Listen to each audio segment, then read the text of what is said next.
Some of you who have been watching the show for a long time might remember the viral video we did many years ago called something like "To Protest Racism, White Students Banned from Going on Campus" or something like that.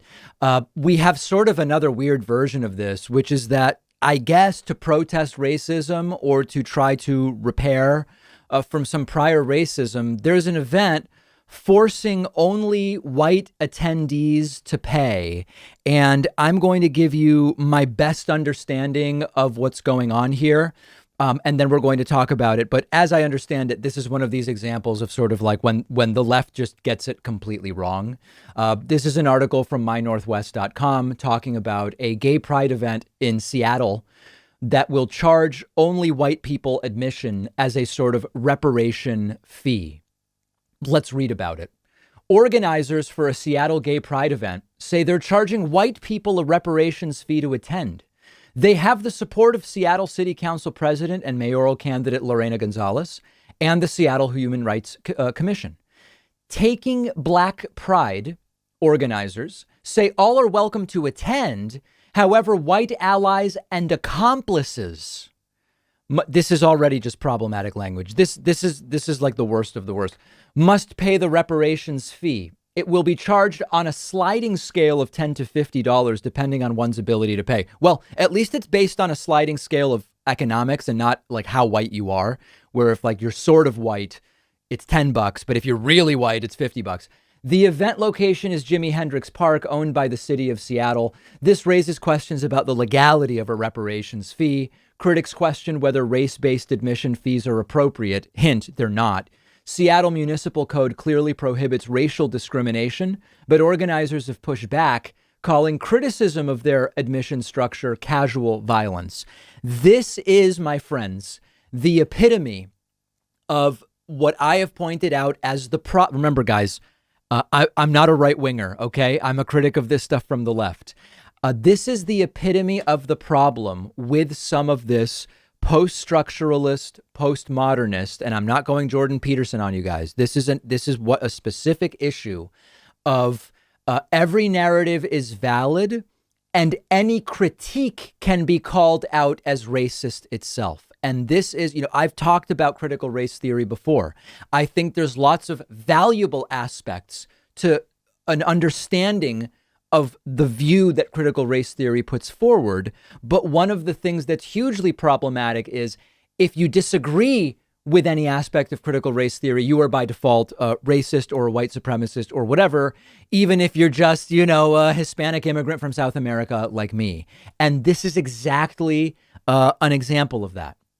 That if you criticize this structure of white people are the only ones who have to pay to go to the event, that is a form of violence against presumably minorities. This is gutter stuff. We solve nothing if this is the prevailing view. It's not the prevailing view, fortunately. Let's look here at a letter actually that was written about this.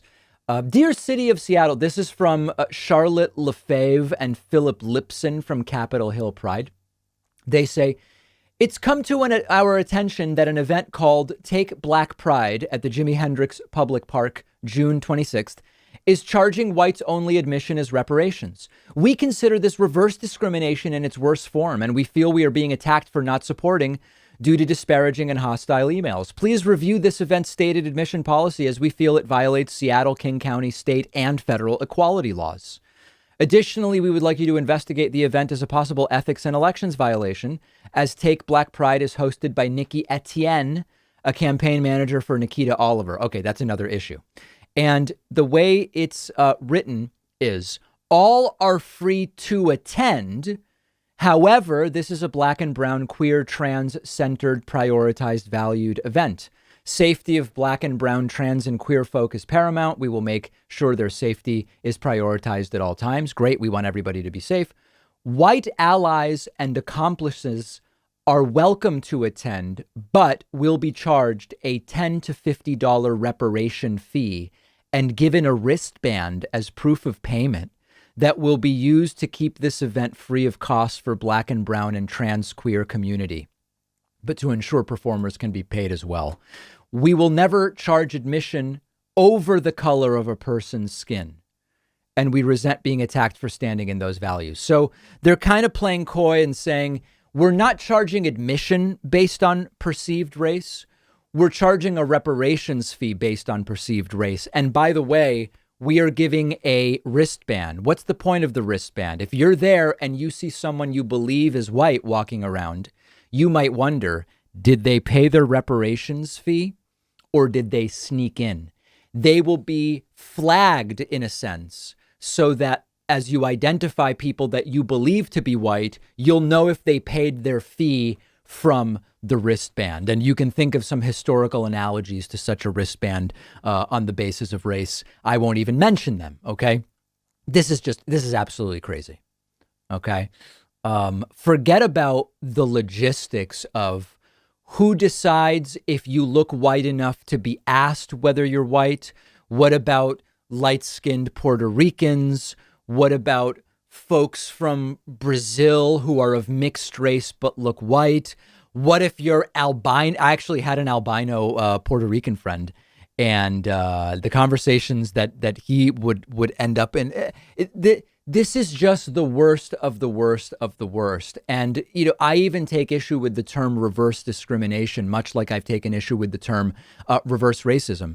If you're discriminating on the basis of race, where you have to pay if you are or appear to be white, it's not reverse anything. It's just discrimination.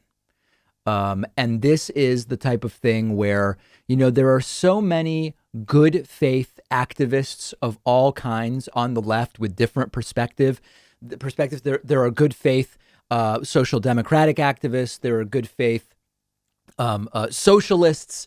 Even though I'm not a socialist, there's all this stuff, and then this, which just goes against every true notion of what it means to have a functioning, progressive society. And the question I always have is, carried to its full conclusion, how does this solve whatever problem it is you were trying to solve with this policy?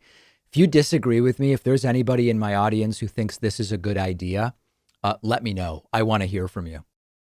One of our sponsors is Curiosity Stream, giving my audience 25% off. I love documentaries. If you love them, you really have to have Curiosity Stream, the streaming service offering thousands of documentaries from some of the world's best filmmakers.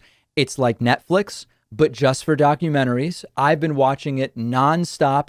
Curiosity Stream has an app for your TV, phone, tablet, Roku, game console. I recently watched The Secret Lives of Sharks. Fascinating stuff. I've noticed Curiosity Stream always has the biggest and newest documentary titles, including stuff you will not find on other streaming services. They're regularly adding new documentaries to the lineup. You're not going to run out of good stuff to watch.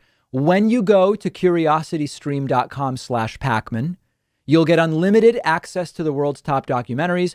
Just for my viewers, when you use the promo code Pakman, you will get 25% off a subscription, which comes out to only $14.99 per year.